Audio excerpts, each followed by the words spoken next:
வணக்கம் கைஸ், இது பிஜி ஃபுல்லாக சிக்ஸ் பேக் பார்க்க முடியுமான்ற நாள் 12. நேற்று விளாண்டுட்டு வந்த விளாட்லேயே உடம்பு செம்ம டயர்டாகிட்டான். அதனால் காலைல எந்திக்கிறதுக்கே 9 மணிக்கு மேலே ஆயிடுச்சு. சரி எந்திரிச்சோடனே போய் உடம்பை ஹைட்ரேட் பண்ணுவோன்ட்டு H2O அப்படியே ஃபிக்ஸ் பண்ணிட்டு நல்லா குடிச்சு முடிச்சுட்டு ஸ்ட்ரைட்டாக அங்கேருந்து சாப்பிட போயாச்சு. காலைல சாப்பாடு என்னென்னு பார்த்தீங்கன்னா உப்புமா. இதெல்லாம் எங்கள் வீட்டில் பார்த்தா அவ்வளோ சந்தோஷப்படுவாங்க.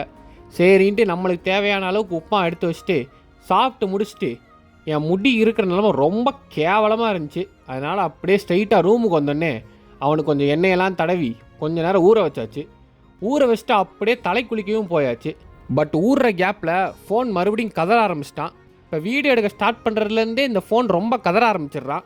அதனால் அவன்கிட்ட இருக்க அதை இவன்ட்ட ஃபுல்லாக ஷேர் பண்ணிட்டு அவனை கொஞ்சம் ஃப்ரீ பண்ணி விட்டாச்சு. சரி உருப்படியாக ஏதாச்சும் பண்ணலான்ட்டு வாஷிங் மிஷினை யூஸ் பண்ணிட்டு துணியெல்லாம் காய வைக்கலான்னு போனால் துணி காய போகிற இடத்த ஃபுல்லாக ஆக்குப்பை பண்ணி வச்சுருந்தாங்க. எனக்குன்னே வருவீங்களாடா. சரி இப்போ வாய்ப்பு இல்லைன்ட்டு அப்படியே ரூமுக்கு வந்தாச்சு. ரூமுக்கு வந்தோடனே நீ விசிடி பக்கம் போனால் சரியான ஒரு rivalry paper X versus Gen Z. அதை அப்படியே பார்த்து முடிச்சுட்டு இன்றைக்கி ஒரு சின்ன சீட் மீலு பிரியாணி. அப்புறம் ரூமுக்கு வந்தோடனே நீ மொதல் மேட்ச்சு எல்எஸ்ஜி வர்சஸ் ஜிடி. அது நம்ம புது மிஸ்டர் ஐபிஎல். என்னடா மிஸ்டர் ஐபிஎல்ன்றானே அவ்வளோ பெரிய ஆளா? அப்படிலாம் இல்லை, ஐபிஎல் மட்டும் தான் பெர்ஃபார்ம் பண்ணுவார். அவரோட பெர்ஃபார்மன்ஸ்னால ஜிடி வெற்றி பெற்று விட்டது. அதுக்கப்புறம் இப்போயாச்சும் வாஷிங் மிஷினும் துணி காய போகிற இடமும் ஃப்ரீயாக இருக்கான்னு குடுகுடுன்னு ஓடி போய் பார்த்தா ஃப்ரீயாக இருந்துச்சு. சரின்ட்டு டக்குன்னு துணி லிக்விட் எடுத்துகிட்டு குடுகுடுன்னு மறுபடியும் ஓடி போய் எல்லாத்தையும் போட்டு வந்தாச்சு. வந்த அப்புறம் பிரீமியர் லீக் சைடு போனால் அந்த ஆர்சனல் அடி வாங்கிட்டு இருந்தான். ஒரே சோகமாக இருந்துச்சு.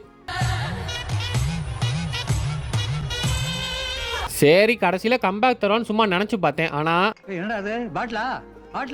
அப்புறம் நைட்டு வந்துருச்சு.